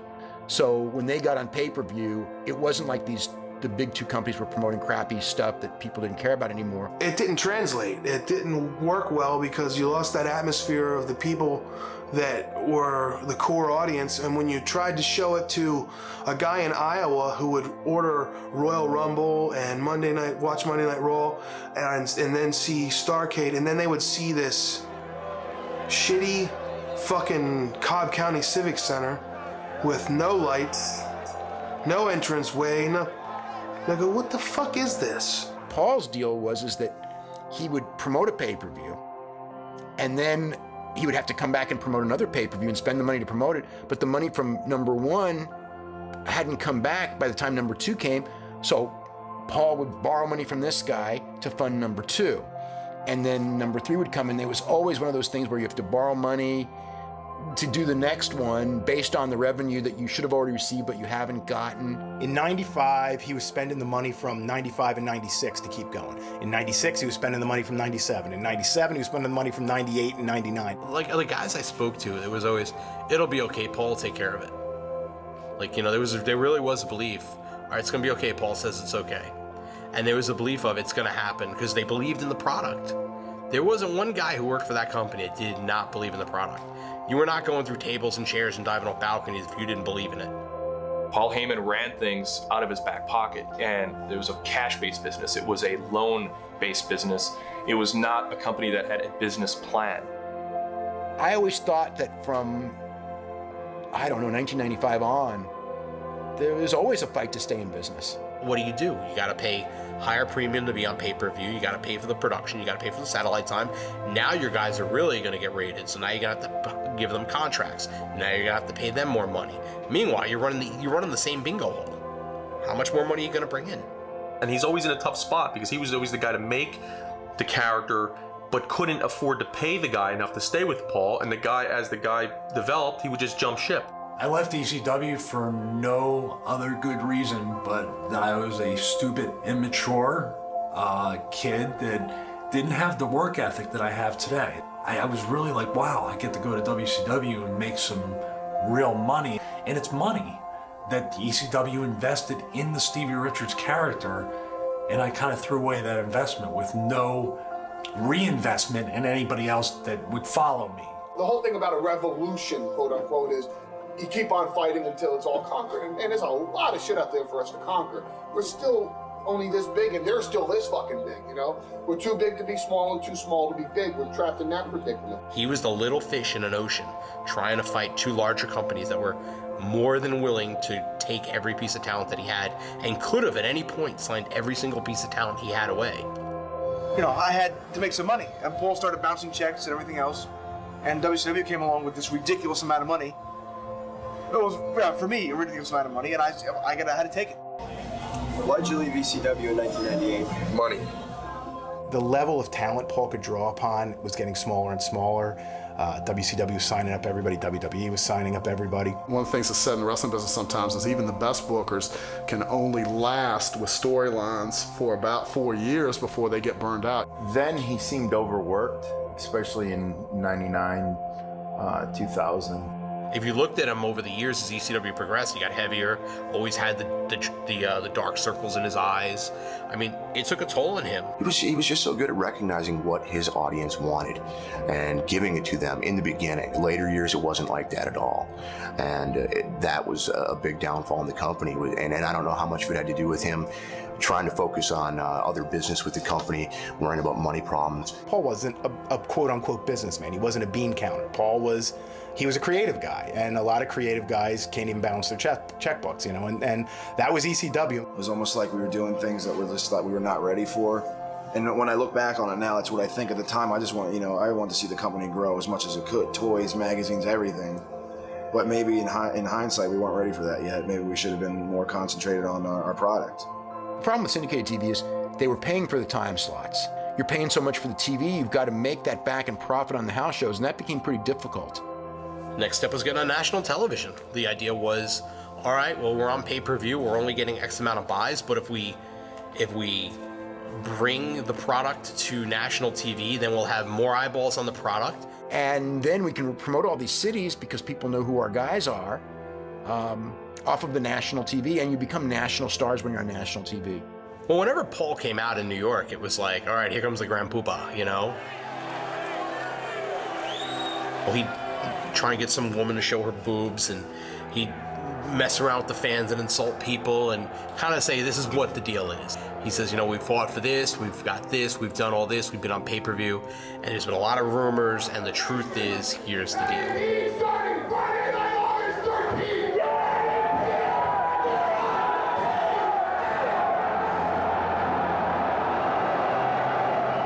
ECW is going on primetime television on TNN.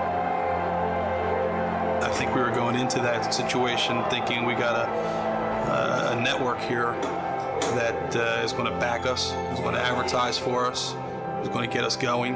TNN was a good outlet for us. I mean, we were national then. We were in 70% of the households in the United States. The video game deal came through and the TV deal came through, and all of a sudden it was like they got an action figure deal, and it was like, all right, money's coming in. And I remember like when they got that TNN deal, it was like the guys were like, yes, we're gonna get to buy houses, we're gonna be millionaires. Like everybody thought that was like the golden messiah. They found it.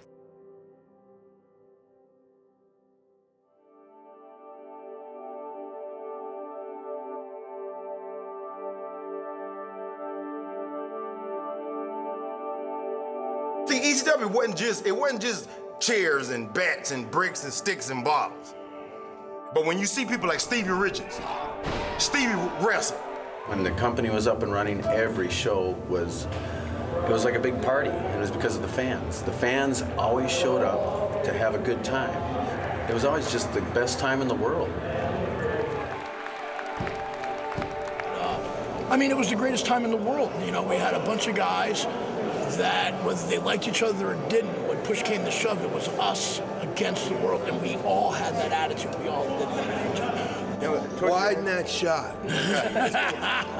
Balls Mahoney and Axel Rotten are the only true, real deal, living existence outlaws left in professional wrestling. That's right. We have done it all. We have kissed no ass to get where we are, and we will never do it. That's right. And this guy has a kid he has to take care of. He has a lot more responsibilities, but I'll tell you this man works his ass off in the ring. He's this man is a talented, 100% professional wrestler, a great technical wrestler. We never get the credit that we deserve for being technical wrestlers. And this guy right here, without a doubt, has a heart the size of Texas and is without question one of the best guys you'll ever meet in this business. And without a doubt, we are and will always be one of the best hardcore tag teams. And the most underrated tag team in the history of wrestling. The most underrated tag team in professional wrestling. What drives you at this point to keep going? I call it being screwed, because once the wrestling bug gets in your blood, you're screwed. You're just hooked if you have a true passion for it. And you know, I've like I said, this is my 24th year, and I finally have wised up and listened to my body, and this is going to be it. At the end of this year, I'm calling it quits. In the ring. You know, I'd still like to be involved behind the scenes, because like I said, it's hard to get out of it completely.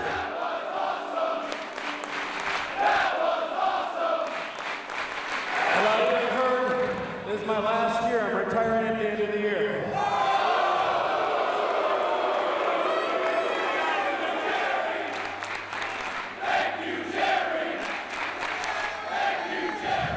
I've said in interview after interview, the ECW fans are the best fans in the world.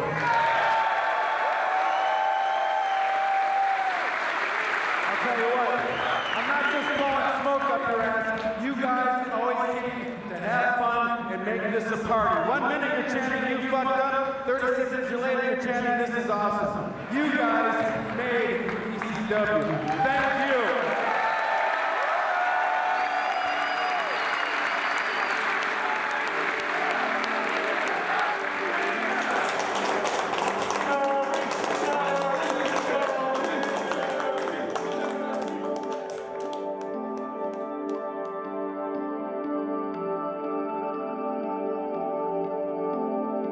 We were always told that TNN was the savior for us.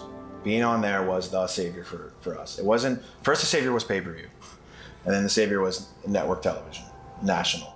Paul had to increase his payroll before we went on TNN to keep the wrestlers in ECW. If they didn't sign guys to contracts, there would be no TNN deal. If there was no TNN deal, ECW potentially didn't even have the chance to move forward. I think when we went on TNN, we kind of wanted to expand everything. We kind of toned down a little, things, so we did appeal to a wider audience. It was doomed to not be the same when it went national. And I don't think Paul Heyman had quite figured out how he was going to transfer this intimate, incredible genie in a bottle and market it on a larger scale to a mainstream audience, because it was such a niche product. The mid-90s glory period and the late 90s when I came back it was two different animals. I mean, Paulie was burned out booking. All his top talent had been raided. Dudley's and Taz left right when they first got TV. And they were like, that was the key tag team and the key singles guy at the time. ECW was, I don't want to say a shell of its former self, but ECW had a little bit of everything for so many people at its peak. And by the time they got on TNN, Paul Heyman was burned out, the wrestlers were burned out. There was so much other stuff occupying Paulie's time that he couldn't be the creative force that he'd always been. They got on national TV, and they really didn't grow with national TV. And they went on the road to these house shows, and they were drawing the same as they were before, and in some cases even less. The relationship, I think, deteriorated when the ratings weren't strong enough. TNN did not participate in the production costs, which is why the show did not improve a whole lot. What we learned with ECW on TNN was, if you're not on one of the major powerhouse cable networks, it doesn't matter where your show is, no one's gonna watch it. Not even the average wrestling fan, I think, had the idea of knowing it was there, because there was no marketing for it, there was no advertising. Very early on in TNN's relationship with ECW, Viacom, TNN's parent company, started negotiating with the World Wrestling Federation. ECW was seen as insignificant and not worth their time when they were dealing with a much bigger fish at that time, which was Vince McMahon's WWF. ECW felt that TNN was using ECW as a test run to make the run at getting the WWF, which they did successfully and forced ECW off the air. Well, they were going to let us run until the end of the year, but I think Paul was running out of money anyway, so it was part of the inevitable anyway. The lay of the land that he saw was WCW is going out of business, and WWF is moving to TNN, and we're getting kicked off of TNN. And at that point, there's going to be TBS and USA are going to be looking for wrestling. As things started falling apart, Paul got more and more desperate. and the company got more and more behind. They were struggling and the checks were bouncing, and you're hearing stories about Christmas without paychecks, and I don't know what I'm going to do, and I mean, it was sad. It was a really sad time. There were crazy stories of the wrestlers would get their checks and they'd carpool to New York so they could all be at the first in the line at the bank and cash the check right then and there at the bank. It's because if they deposited it, maybe 2 or 3 days later, there wouldn't be any money in the accounts. You know, it should have been, put some money in the bank account, not join the revolution so we could get paid for working our asses off. Paul would borrow money, or whatever. They were and he would, he would play the games and why they stayed afloat was the dream. He's just saying, I swear, we're not going bankrupt. We're not going to lose this company. On my father's eyes, you're safe. I will never let anything happen to this company. And then we're just like, oh, yeah. And these poor people were still hoping and waiting on USA Network, Fox Sports Network, FX. Lou D'Angeli called me and said, Paul wants to meet you. We go to some deli in Manhattan. Paul sits down and he's in full promo mode, so I know it's coming. How would you like to own a part of ECW? I said, how much money do you need? He said, $1 million. I go, what do I get for my $1 million? He goes, 10%. I go, Paul, the company's not worth $10 million. I can do fucking math. Well, I don't know, you should think about that. And so it kind of never went anywhere. You looked at the product, you're like, obviously, someone's got to pick this. As long as you're alive, there's always the chance of making that deal. And I'm sure Paul was negotiating 1 million deals, in that last year that he thought could potentially save them. And he was just doing whatever he could to keep the talent from just bailing on him. They would just do shit and lead you on and lie and just on and on and on and just stick it to the boys and stick it to them. And when the company was coming to an end and we knew it was, now, I mean, he had a mind for the game when he was in the game, but you could tell when he was just really just present physically, but in here, he was somewhere else. You know what I'm saying? He's not a genius. It's not God's gift to wrestling. Paul Heyman I'm speaking of.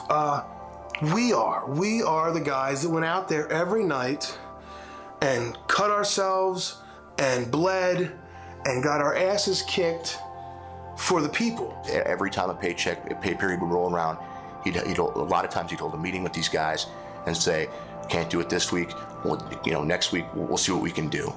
I just wanted to believe, everybody's so easy to like, when they see something going wrong, I gotta go. Anybody could steer a ship when the water's calm. And I just figured, I'm gonna stick it out with ECW because he stuck it out with me when he didn't have to. What would I have done differently? Maybe I would have talked to WWE at the time when things was rough. Yeah, granted, I'm missing $4,000 a week. It hurts, you know what I mean? But I had enough money to I can't remember the last time I got paid. I think that's the misconception was that the pay was like 11 weeks behind in a row. It was you were getting paid here and you were getting paid here. And Paul's a heck of a motivator. I mean, Paul can motivate you to do things that you never thought you could do. The guys who were willing to quit were afraid to quit because they knew Paul had WWF's ear and they didn't want to get buried and lose out that way, and they didn't want to cross Paul because the feeling always was, well, either way, Paul's going to end up in WWF. People can call us foolish or stupid. Oh, I can't believe you guys went to work and didn't get paid, but that locker room, those people that were in it, they wrestled because they love wrestling. Some of them felt trapped. What does it say about me to go work this show knowing I'm not going to get paid? But at the same time, if I don't go work it, hey, there's a great chance Paul's going to end up in the WWF, and they're thriving, and that might be my way in. So I gotta suck up to this guy. It was tough. We worked a lot the last few shows, and we hadn't gotten paid. But it's something we all believed in. I'm owed money, but to me, it was worth it to stick it out because in my heart, I felt for it and I wanted it to work. No, we all didn't get any money for many months, but we all believed in the product, just like the wrestlers. We all stuck together, and we all believed that, Paul was a master at, keeping everybody together somehow. I can remember being at shows and the guys were like, fucking Paul, bastard hasn't fucking paid us. And then it was like Paul would show up and be like, hey Paul, how are you? And and they'd get checks and everybody would be happy until they went to cash the checks. And it was just like, I heard so many stories towards the end. It was so sad because it was like, people vilify Paul, but he was over his head at the end. Paul Heyman was a work. He was a piece of shit and he was a liar. You know what I mean? And he was a selfish motherfucker and he was out for himself. He was out for just him. You know what I mean? And he was like the biggest bullshit con artist you've ever met in your fucking life. And he did a lot of shady shit at the end, and it caused a lot of people to lose husbands, wives, money, houses, cars, kids, etc., etc. I mean, obviously, you know, when you're telling guys what they want to hear to keep them going, if you're the guys hearing it, you're going to be pretty pissed. If you're the guy that's trying to keep it going and in your head, you know, you're doing everything you can to keep your dream from dying, you understand it. USA Network, there were definitely negotiations with. I know that for a fact. I know they went pretty high up, and then it just didn't happen because I think the belief was, well, we just lost the #1 wrestling franchise. Do we really want number 3? People talk about Turner. I don't think Turner was ever even a possibility. Paul talked to USA, and again, how close he came, I don't even think Paul knows. They couldn't get the deals done, and time ran out. So many people wanted that thing to live. They were so close. Like I said, it would have taken one deal. One guy to go, yep, we want him. We want this. And they would have been fine. So it was like when they were at their worst, they were at the closest to actually being able to make it that they ever were. Today's January 10th, 2001. Will ECW survive till June 2001? Only Paul Heyman can answer that question. I guess the official ending of ECW would have been January 13th of 2001 in Pine Bluff, Arkansas. That was the last show.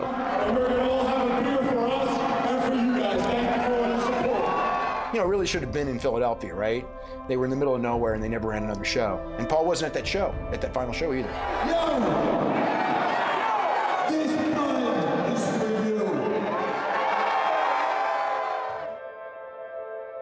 A lot of people were in denial till the very end that it was going to be over, which I can tell that you saw.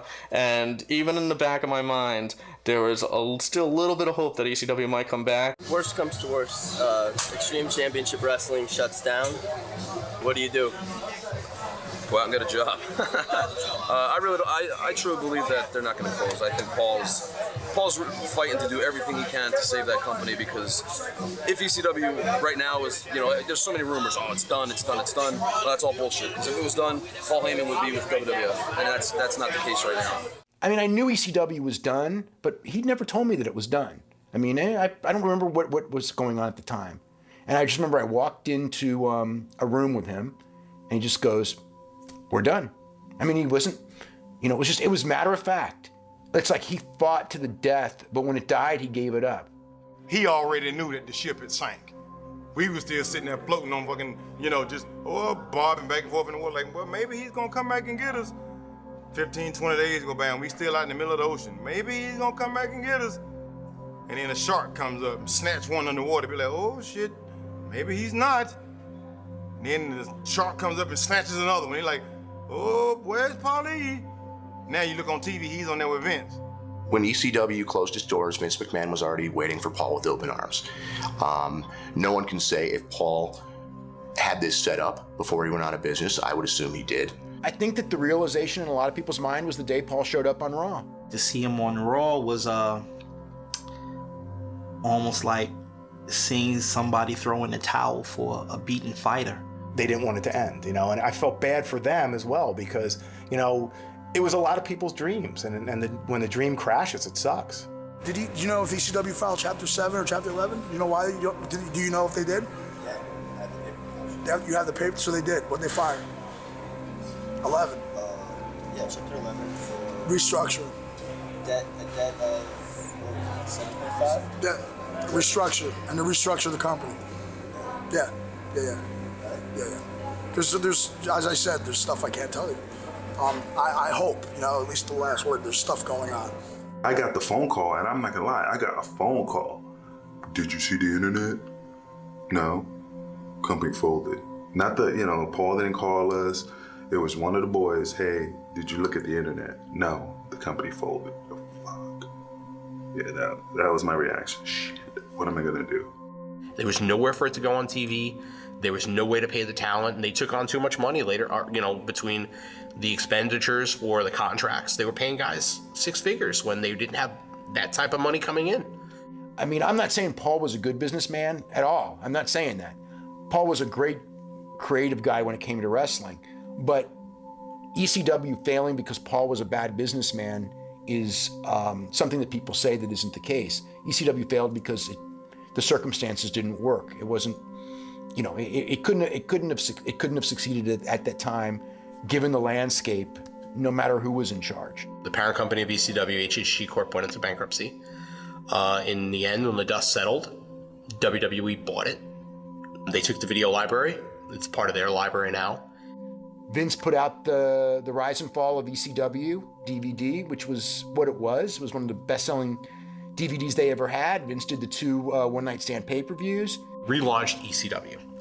And the idea was they teased that they were bringing back ECW. And when they started the second ECW, I mean, by the third week, you could already see, maybe even the first week, it just wasn't going to, the timing was all wrong. It kind of just little by little just fell apart, and it was ECW in name only. You know, and the fact that Tommy Dreamer was there, and then they decided to set it aside and kill it off. In the end, the funniest part of the whole thing is when people go, you know, ECW never made money. You know what? If you add it all up, I'd be willing to bet with those pay-per-views and all the merchandise and DVDs and everything, ECW broke even. Unfortunately, the guy who made all the money for ECW was Vince McMahon. I was in denial. You know, guys would call me up, like, I know Axel would be like, bro, what are you gonna do when it goes under? Dude, it's really not. I was in denial to the day it happened. So I finally got to Puerto Rico. And I figured I was gonna be there for a month or 2, you know, and I'd work. So I went and got Soma, a lot of Soma, 160 of them. So that night, I 750 milliliter bottle of 151 rum. Stacy got a message, and she didn't check till the next day, of me counting 120, 121, 122, 123. And she said I got to 140 and said, now I'm dead, you bitch, I hope you're happy. You know, I was trying to kill myself. That's what happened when ECW went under, that's what it did to me. I did live, eat, breathe, shit, sleep ECW. It was my life. I dedicated everything. Nothing made me happier than getting in the ECW ring.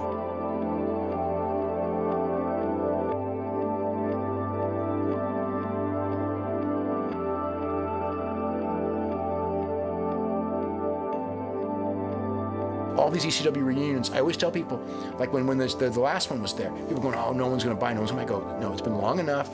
They'll, you know, did I know they would do 2,000 people? No. Did I believe they would do 1,500? Yes.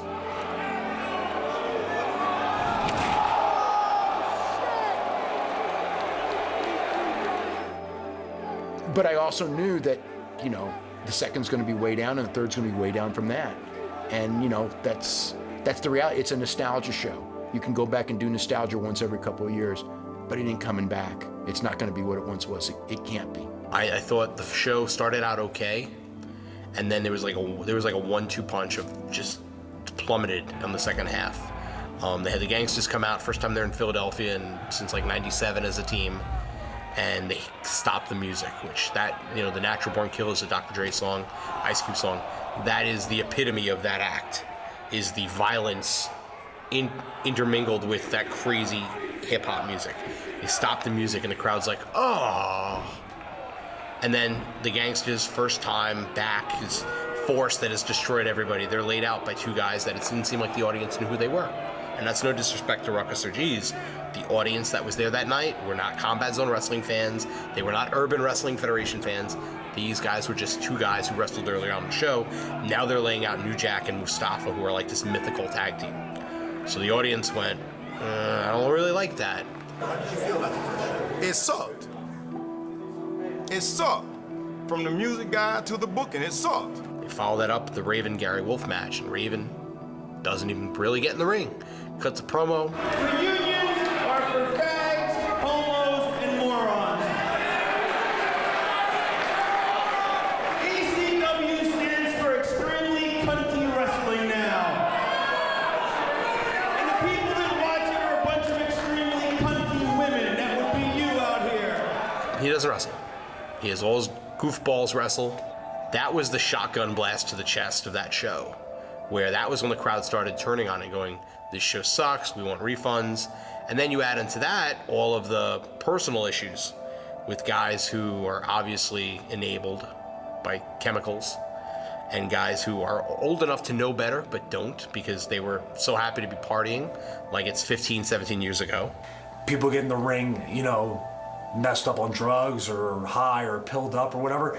That just proves that they don't care about the person they're in the ring with. And that could get me some heat with some people that perform like that, but that's the way I feel. I don't do that. And please don't do that if you're in the ring with me.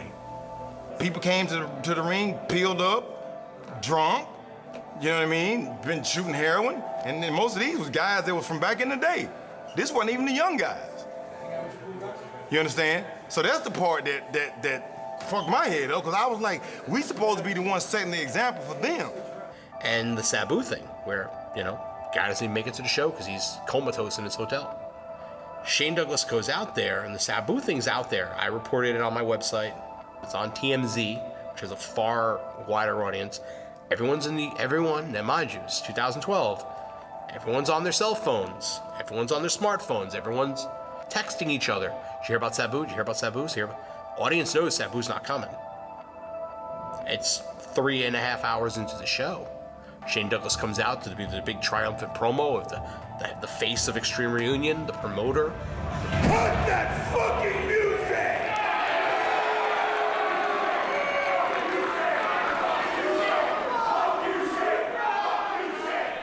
This show sucks, we want refunds. And he's trying to talk about Sabu.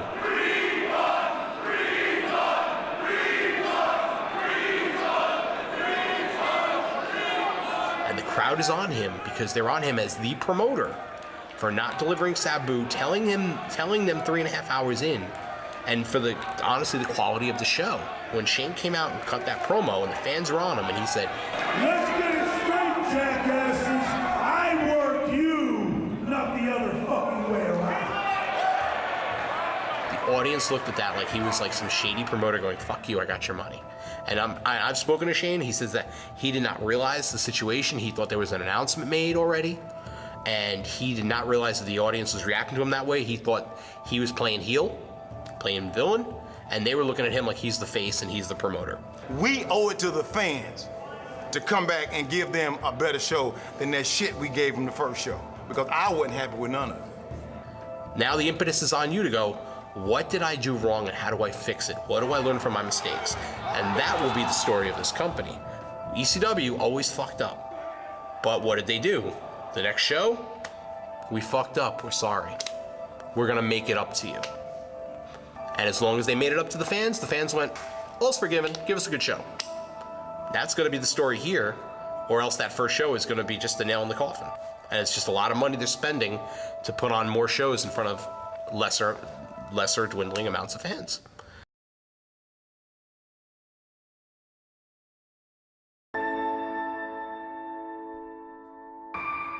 They created memories. When I look back at watching ECW, you know, during that heyday, I mean, it's like, yeah, they did always lose money and all that, but you know what? Like, I got a lot of memories of that stuff that's really embedded in my brain, like way more than you would think, and it's 15 years ago. The legacy of ECW is rock and roll. I mean, it was a rock and roll, pound the payments, punk rock movement. The legacy speaks for itself. It was organically created. It wasn't fake. It wasn't contrived. It wasn't manufactured. It was something that the fans took hold to. It was fun. It was different. It was groundbreaking. ECW wasn't just a wrestling company. It was family. It was friends.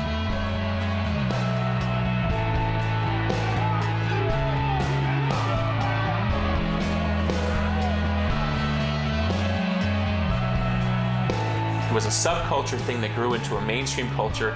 Ultimately, it could only go so far because it had limitations in its style and its talent. But yet, at the same point, could only happen with that talent. Guys who knew they could have been mainstream stars wouldn't have followed Paul down the rabbit hole. I think in a lot of ways we did win because a lot of the ideas, a lot of the revolution that we started, a lot of the culture that we had, and a lot of the roster that we had that came from there. Guys like me, Tommy Dreamer, Perry Saturn, Taz, went on to be very successful outside of ECW. There was no bosses picking who was going to be the next star.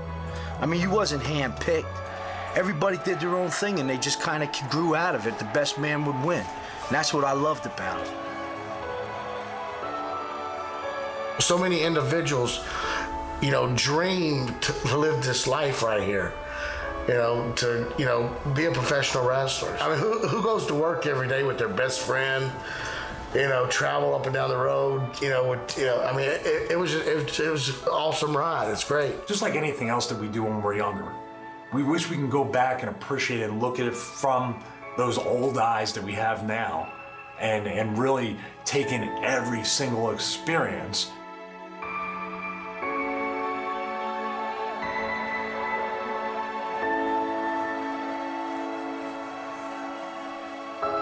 He was able to rally a group of people around an idea that really is powerful and continues to resonate. So the real legacy is, what was it about those people with Paul as the lead that they went into places that most people would not have gone? And they went fearlessly. My philosophy, my input, my attitude, what I do in this company is very simple. We take a bunch of hungry guys who all have the best interest of the product at heart. I listen to them, listen to the people, and then you try to get the two together, and you see where that goes.